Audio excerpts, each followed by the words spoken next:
तपाईं सम्पूर्णलाई स्वागत छ।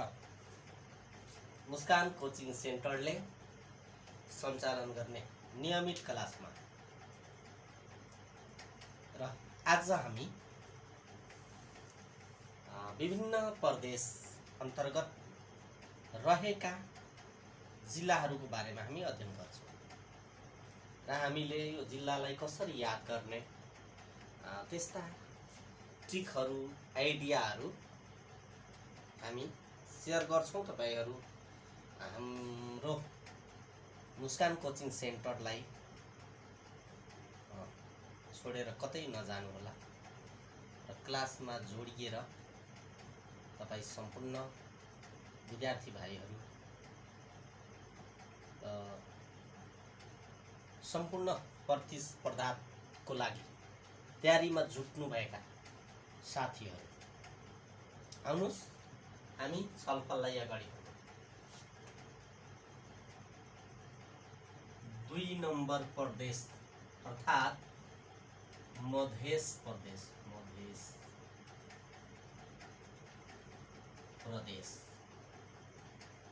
मध्य प्रदेश अन्तर्गत जम्मा कतिवटा जिल्ला छन् त? जम्मा 8 वटा जिल्ला, 8 वटा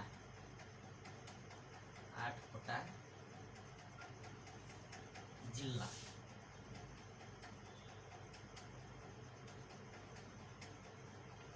जम्मा कतिवटा जिल्ला त? 8 वटा जिल्ला। कुन कुन त?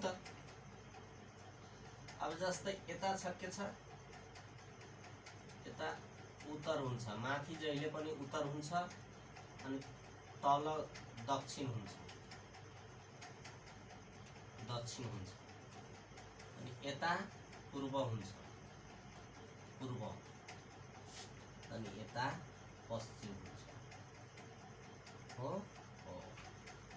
अनि मानौ एउटा यो मध्य प्रदेशको नक्सा मानौ हैन, मानौ यो मध्य प्रदेश छ भने यता सबभन्दा यता के छ? सप्तरी हुन्छ।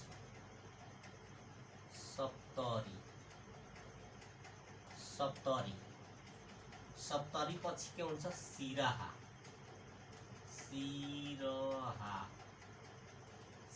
हुन्छ। सिराहा पछि के हुन्छ? धनुषा हुन्छ। धनुषा पछि के हुन्छ? महोत्तरी हुन्छ। महोत्तरी 4 वटा जिल्ला भयो। सप्तरी, सिराहा, धनुषा, महोत्तरी। महोत्तरी पछि के हुन्छ? सर्लाही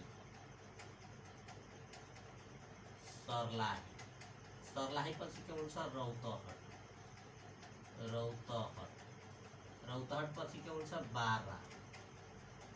बारा पछि लास्टमा यता पश्चिम के हुन्छ? पश्चिममा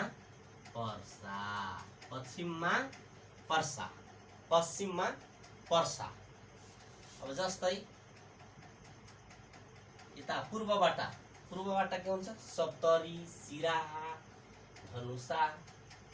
अब नम्बर लेख्दाखेरि 1 नम्बरमा सिराहा हुन्छ। सप्तरी 1 नम्बरमा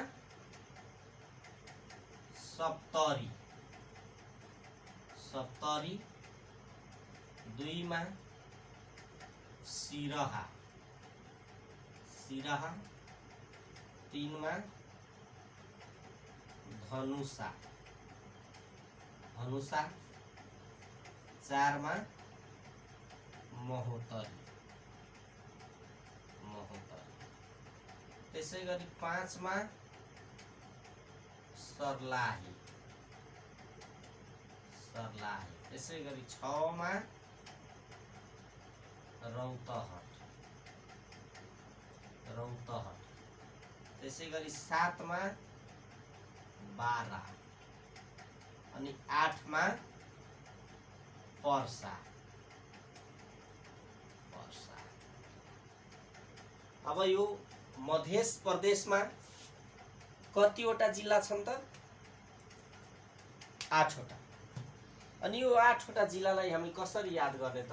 यता पूर्वदेखि पश्चिमतिर गर्दै जाने।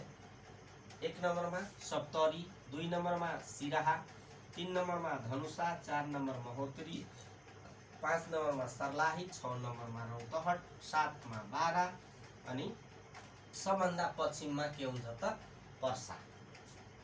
पूर्वमा सप्तरीबाट सुरु हुन्छ स सी धम सरौ बाप। सूत्र के हुन्छ? सूत्र पनि लेखिहालौ। याद गर्ने सूत्र, याद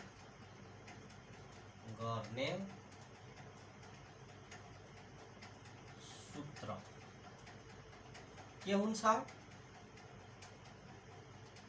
स सी शशी धम, शशी धम, यो 4वटा जिल्ला भयो। शशी धम सरौ बाप, सरौ बाप, यो 8वटा जिल्ला। शशीधम सरौ बाप, शशीधम सरौ बाप। यसरी हामी यो मधेस प्रदेशमा जम्मा 8वटा जिल्ला छन् र यी 8वटा जिल्लालाई हामी जीवनभरको लागि कहिले पनि बिर्सन नहुने यस्ता तरिकाले हामीले नक्साबाट हामी याद गर्न सक्छौँ। हाम्रो माइन्डलाई यो नक्सा याद भएपछि हामी जताखेर जतैखेर जसले सोद्धाखेरि हामी उत्तर दिन सक्छौँ, जवाफ दिन सक्छौँ र हामी आफ्नो परीक्षामा सफलता प्राप्त गर्न सक्छौँ। ल, आजको यो छोटो भिडियो क्लास तपाईले कस्तो लागेको छ? जस्तो लागेको छ त्यस्तै प्रतिक्रिया सहित तपाईहरू मुस्कान कोचिङ सेन्टरलाई अहिलेसम्म सब्स्क्राइब गर्नुभएको छैन भने हाम्रो युट्युब च्यानल मुस्कान कोचिङ सेन्टरलाई सब्स्क्राइब गर्नुहोला र भिडियो मन परेको छ भने लाइक, शेयर, कमेन्ट गर्नुहोला। ओके, धन्यवाद।